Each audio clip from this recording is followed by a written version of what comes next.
In 1943, just before we were taken away, kids in the neighborhood, in our village, would harass us non-stop. Dirty Jews, throw tomatoes, eggs, whatever they could. And we couldn't even leave the house. It was that dangerous looking. And in those days, I asked my father to go outside and make them stop it, because it felt so intimidating and so dangerous that to me it was very difficult to cope with it. I often describe it like being in a house that's on fire and you cannot get out. 1,500 sets of twins that were taken to Auschwitz. The estimated number of survivors was 200 individuals. Most of them died in the experiment. I was injected with a deadly germ, and I became very ill after one of those injections, and then taken to the hospital. Mengele stood by my bed. I had very high fever, arms, legs were swollen and painful, and I had huge red patches on my body. Mengele came in next morning and looked at my fever chart. He never examined me and said, laughing sarcastically, "Too bad, she's so young. She has only 2 weeks to live." I knew he was right, but I refused to die. So for the next 2 weeks, I was between life and death. And I remember crawling on the barrack floor, fading in and out of consciousness. I was crawling to reach a faucet with water at the other end of the barrack, because this barrack was not allocated any food, nor water, nor medicine. No. After 2 weeks, my fever broke, and then I felt a lot stronger, and it took me another 3 weeks before I was released from the hospital and reunited with Miriam. Miriam was very sick, and she looked like the living dead I left in the barrack. Dying in Auschwitz was the easiest thing in the world. Surviving was a full-time job. And many people, I would say everybody in Auschwitz was sick at one time or another. Those who gave up the struggle to live one more day, because that's all you could focus in, one more day, were as good as dead. And what would happen? You would see them sitting, looking in space without any will to live. And that was very, very dangerous. And Miriam looked like that when I got back. And I asked her, "What happened to you?" She said, "I cannot talk about it. I will not talk about it." And we did not talk about Auschwitz until 1985. Eugenics. It really started in Indiana. And the government of Indiana in 1905 passed a law that young people could not get married unless the government did a thorough study of their genetic background. By 1907, the state sterilized those people who were genetically, they called them fit to breed. They were not fit to have children. And these were not Jews, nor were they black people, nor were they handicapped people. They were young people in orphanages. So socially, they were misfitted, so to speak. And then 39 other states adopted the eugenics law. And a total of almost 164,000 Americans were sterilized under the eugenics law.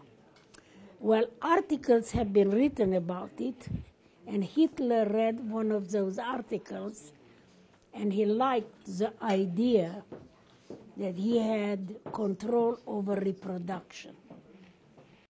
Under Hitler's genetic law, or eugenics law that he passed in 1933, it stated that Jews, Gypsies, physically and mentally handicapped, Jehovah's Witnesses, homosexuals, and anybody who opposed him was genetically inferior and had no right to live. The Nazis were obsessed with racial purity.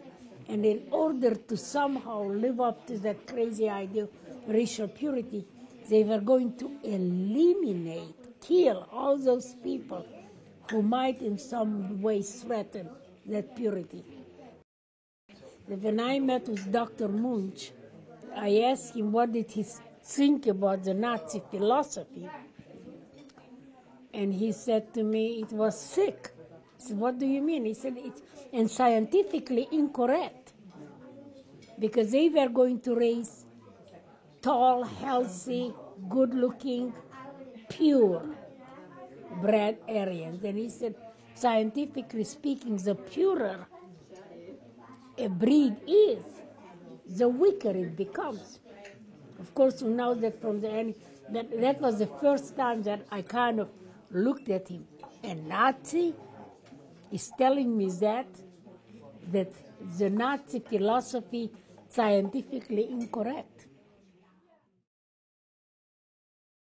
I hear myself say, Dr. Munch, by any chance, do you know anything about the gas chambers in Auschwitz? And he said to me, this is a nightmare that I live with every single day of my life, and went on describing the operation of the gas chamber. Now, if we look at it, what are the chances that I meet the only Nazi ever who knew about the gas chambers in Auschwitz? To me, that is an amazing story in itself. So he said people would be told before they entered the shower room to hang their clothes and remember the hanger number so they could retrieve it when they got out of the shower. The shower room was polished, the floors were gleaming, the shower heads were gleaming. They spread a lot of perfume so people would feel comfortable. Once the shower room was packed, the doors would close. And Dr. Munch was stationed outside looking through the peephole. The gas did not come from the shower heads. They were there strictly as a camouflage. A hatch-like vent opened in the ceiling. Zyklon B looks like pellets of white gravel. Canister was opened and dropped from the outside, fell to the floor. It operated like dry ice. So the gas was rising from the floor. People were trying to get away as they were suffocating on the gas, climbing on top of each other. What that meant, that the strongest people ended up on the top of the pile. He said when the people on the top of the pile stopped moving, he knew that everybody was dead. And Dr. Munch would sign one death certificate stating 1,000, 2,000, or 3,000 people were murdered. I mean, they kept everything, records of everything. I said to Dr. Munch, I am going back to Auschwitz in 1995, and I would like you to come with me and sign a document at the ruins of the gas chamber, and I want it signed in the company of witnesses so nobody could say that you didn't say it and you didn't sign it, this document. And he immediately said to me, I would love to. Really, what can you do if people don't believe you? I know that I had a mother and a father. I have pictures with them. I have pictures with my sisters. I also have pictures with cousins. And they all just disappeared from the face of this earth. You tell me, where are they? What happened to them, since you say it didn't happen? The United States Army, General Eisenhower said to people, take pictures. So many American GIs have lots of pictures of what happened and what they saw, because the world will not believe unless we can document it. And they still want to deny it. So now I am coming back to Terre Haute, Indiana, very, very excited that I will have a document signed, not by a survivor, not by a liberator, but actually by a Nazi who witnessed it. And I wanted to thank this Nazi doctor. I wanted to give him a meaningful gift. And I didn't know where to look. And you will find that if you have a problem, your mind will come up with a lot of answers. I did that for 10 months because none of the answers that I got seemed to be appropriate. And 10 months later, the simple idea, how about a letter of forgiveness from me to him, to Dr. Munch. I knew immediately that this was a meaningful gift. But what I discovered for myself was life-changing, because I discovered that I had the power to forgive. No one could give me that power, and no one could take it away. Now, I will tell you that in my humble opinion, forgiveness is the secret for world peace. What happens with victims, no victim ever wants to be a victim. I have never seen anybody volunteer to be a victim. So how does a person become a victim? When somebody takes away our power to use our minds or our bodies or both, by force, of course. Therefore, in my opinion, to liberate oneself from it is to forgive and take the only power one left to remove that burden.